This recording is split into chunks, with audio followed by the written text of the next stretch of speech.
Hello दोस्तों, आज हम जानेंगे कि भारत ने चीन से जुड़ी उपग्रह पर कैसे प्रतिबंध लगाया है। राष्ट्रीय सुरक्षा को मजबूत करने की बड़ी पहल के बारे में। तो हाल ही में भारत ने चीनी लिंक वाले सैटेलाइट ऑपरेटरों द्वारा संचालित सेवाओं पर रोक लगाने की दिशा में कदम उठाई है। इस निर्णय को सुरक्षा संदर्भ में बहुत महत्वपूर्ण माना जा रहा है।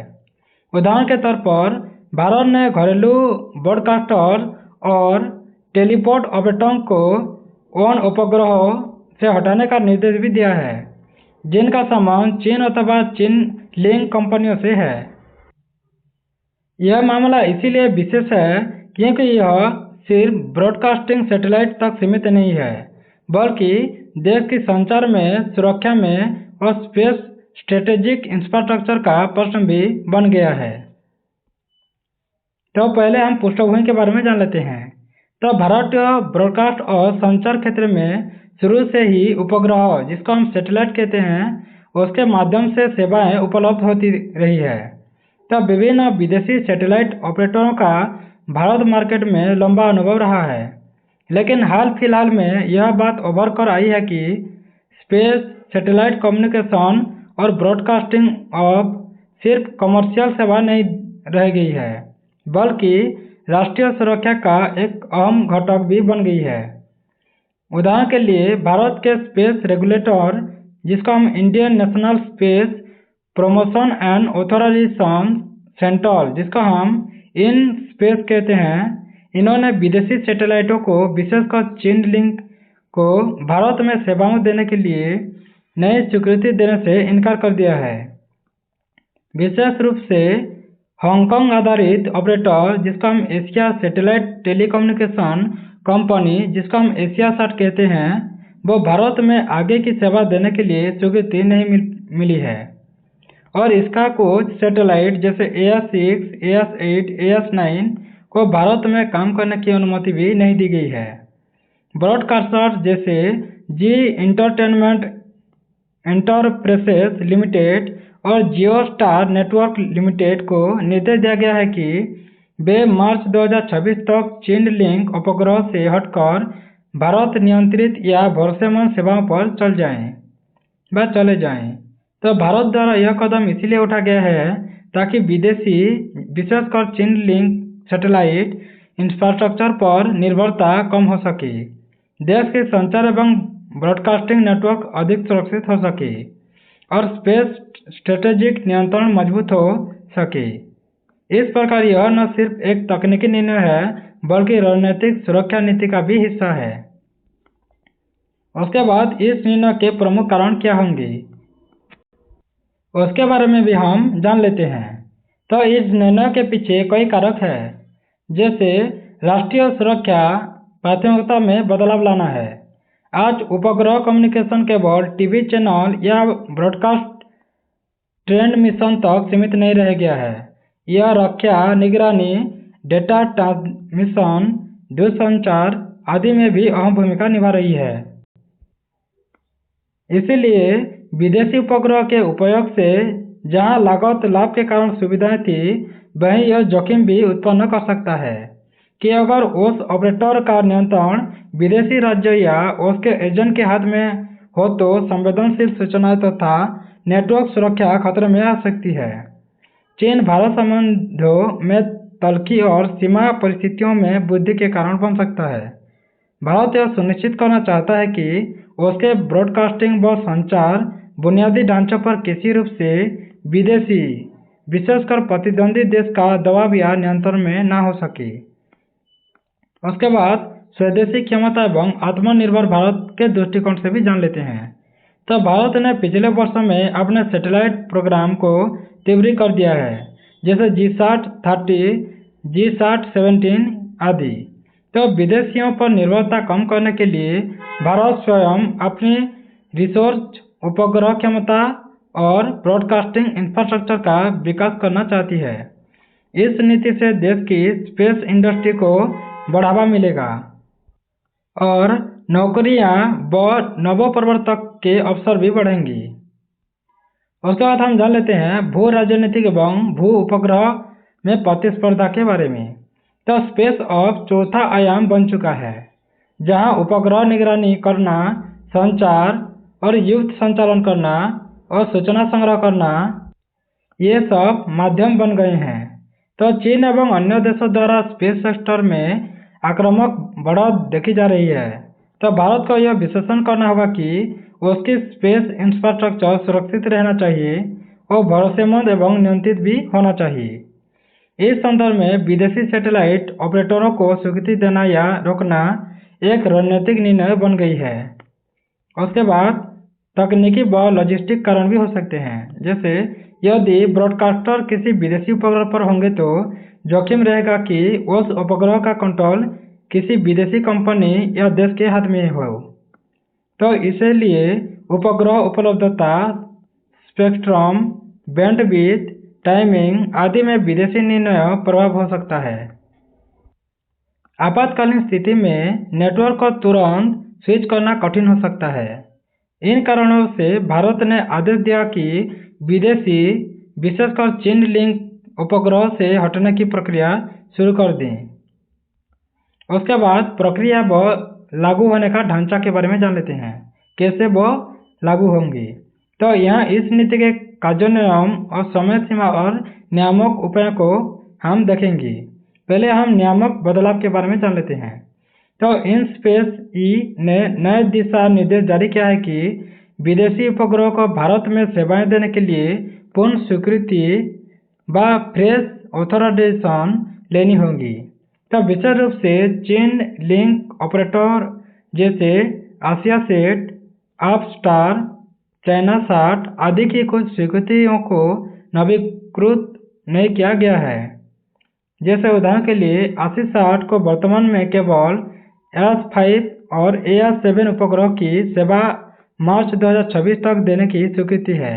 इसके अन्य उपग्रह जैसे AS6, AS8, AS9 को स्वीकृति नहीं मिली है। उसके बाद ब्रॉडकास्टर और टेलीपोर्ट ऑपरेटर को निर्देश दिया गया है। भारत के ब्रॉडकास्टर व टेलीपोर्ट ऑपरेटर को निर्देश मिला है कि वे चीन लिंक उपग्रह से हट जाएं और घरेलू या भरोसेमंद अंतर्राष्ट्रीय उपग्रह पर जाएं।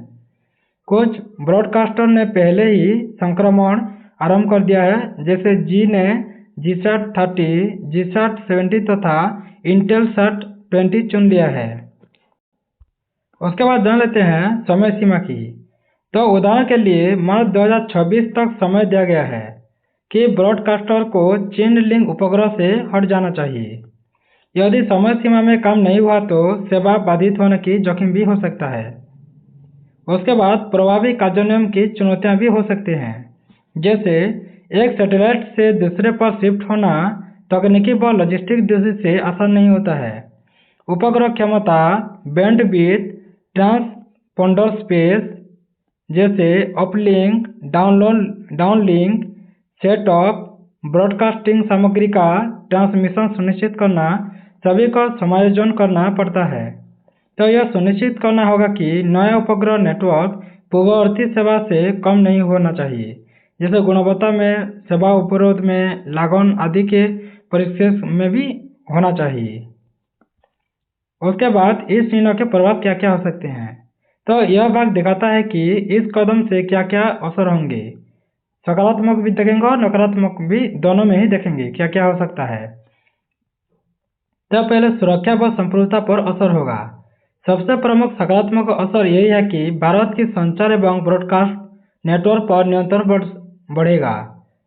ये विदेशी नियंत्रण से घट जाएगा। संभावित खतरों जैसे कि उपग्रह संचार पर जासूसी करना, डेटा लीकेज करना, संचार उपरोध करना आदि का जोखिम कम हो सकेगा। स्पेस स्ट्रेटेजिक दृष्टि से यह संकेत देता है कि भारत अपनी स्पेस नीति को अधिक सक्रिय एवं नियंत्रण युक्त बना रहा है। उसके बाद ब्रॉडकास्ट उद्योग व उपग्रह उद्योग पर प्रभाव भी पड़ेगा, जैसे ब्रॉडकास्टर को नए उपग्रह नेटवर्क पर शिफ्ट करना पड़ेगा। इससे निवेश आएगा, समय व तकनीक समायोजन भी शामिल हो पाएंगी। उसके बाद भारत के स्पेस उद्योग को मौका भी मिलेगा। घरेलू उपग्रह की मांग बढ़ेगी। उपग्रह निर्माण करना, लॉन्च व निगरानी में भी वृद्धि संभावना हो सकता है। यह आत्मनिर्भर भारत दृष्टिकोण को भी आगे बढ़ाएगा। उसके बाद आर्थिक व व्यावसायिक प्रभाव भी पड़ेगा। ब्रॉडकास्टर को नए उपग्रह लगाना या ट्रांसफर करना पड़ेगा, तो शुरुआत में यह खर्च बढ़ सकता है, लेकिन दीर्घकाल में विदेशी ऑपरेटरों पर निर्भरता कम होने से लागत नियंत्रण संभव हो सकता है। उपग्रह क्षमता के घरेलू बाजार के विकास की संभावना बढ़ेगी, जिससे रोजगार और अर्थव्यवस्था को लाभ मिल सकेगा। उसके बाद भू राजनीतिक संदेश भी होगा। यह निर्णय विदेशों, विशेषकर चीन को यह संदेश देता है कि भारत अपनी स्पेस और संचार नियंत्रण को लेकर सजग है। साथ ही यह भारत की स्पेस और रक्षा रणनीति को वैश्विक स्पेस सामरिक परिदृश्य में प्रतिष्ठा भी कर पाएगा। उसके बाद चुनौतियां भी होंगी। उपग्रह क्षमता का अभाव है। यदि घरेलू उपग्रह ट्रांसपोंडर की संख्या पर्याप्त नहीं हुई तो ब्रॉडकास्टर्स को असुविधा हो सकती है। उसके बाद शिफ्टिंग का समय प्रबंधन। शिफ्टिंग होने में तो फरवरी-मार्च 2026 तक का समय सीमित है। यदि कोई ब्रॉडकास्टर ने समय पर बदलाव नहीं किया तो सेवाएं प्रभावित हो सकती है। उसके बाद तकनीकी समायोजन भी हो सकता है। नए उपग्रह नेटवर्क पर स्विच करना आसान नहीं होता है। इसमें uplink, downlink, transponder mapping, broadcast content adjustment आदि शामिल होते हैं। उसके बाद लागत उठान भी हो सकता है। नए व्यवस्था में संक्रमण की लागत बढ़ सकती है, विशेष रूप से छोटे ब्रॉडकास्टर के लिए। उसके बाद उद्योग प्रतिस्पर्धा और वैश्विक भागीदारी भी बढ़ सकता है। यदि भारत ने सख्त नियंत्रण किया तो कुछ विदेशी कंपनियां भारत मार्केट से पीछे हट सकती हैं, जिससे उपग्रह सेवा की प्रतिस्पर्धा घट सकती है। उसके बाद आगे की राह क्या हो सकता है, तो भारत को सुनिश्चित करना चाहिए कि घरेलू उपग्रह क्षमता समय सारणी के अनुसार बढ़े। यह सुनिश्चित करेगा कि उद्योग में व्यवधान न हो। तो ब्रॉडकास्टर व टेलीपोर्ट ऑपरेटर को तकनीकी सहयोग, वित्त सहायता व संक्रमणकालीन समर्थन देना चाहिए ताकि संक्रमण सहज हो सके। भारत को अंतर्राष्ट्रीय उपग्रह सेवा प्रदाताओं के साथ भी साझेदार बनाए रखनी चाहिए। सिर्फ बंदोश ही नहीं होना चाहिए, बल्कि भरोसेमंद भागीदारी सुनिश्चित करना भी चाहिए। स्पेस नीति को खुलापन देना चाहिए ताकि नवप्रवर्तन व निजी क्षेत्रों की भागीदारी भी बढ़ सके। नियमित रूप से समीक्षा व निगरानी करनी चाहिए कि इस नीति के कारण सेवा स्तर, उद्योग प्रतिस्पर्धा व राष्ट्रीय सुरक्षा पर क्या असर हो रहा है। उसके बाद निष्कर्ष। तो यह निर्णय दिखाता है कि आज की दुनिया में स्पेस, संचार व ब्रॉडकास्टिंग केवल उपकरण नहीं रह गए हैं, वे आज राष्ट्रीय सुरक्षा व संप्रभुता का अंग भी बन चुके हैं। तो भारत ने चीनी लिंक उपग्रह की उपयोगिता पर अंकुश लगाकर यह संकेत दिया है कि वह अपने संचार व ब्रॉडकास्टिंग इंफ्रास्ट्रक्चर को स्वयं नियंत्रित करना चाहता है। यह स्वदेशी उपग्रह क्षमताओं के विकास, विदेशी निर्भरता कम करने के लिए और स्पेस स्ट्रेटेजिक स्थिति को मजबूत करने की दिशा में एक बड़ा कदम है। लेकिन इसे सफल बनाने के लिए समय सीमा चाहिए, तकनीक तैयारी चाहिए, लागत एवं उद्योग सहायता जैसे कारकों पर भी ध्यान देना चाहिए।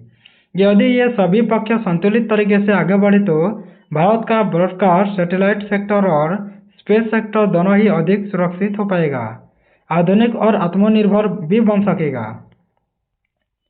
Thanks for watching. अगर ऐसे वीडियो आपको अच्छा लगता है तो सब्सक्राइब कर दें, बेल आइकन दबा दें, लाइक करें, शेयर करें और वीडियो आपको कैसा लगा कमेंट बॉक्स में ज़रूर कमेंट करें। धन्यवाद।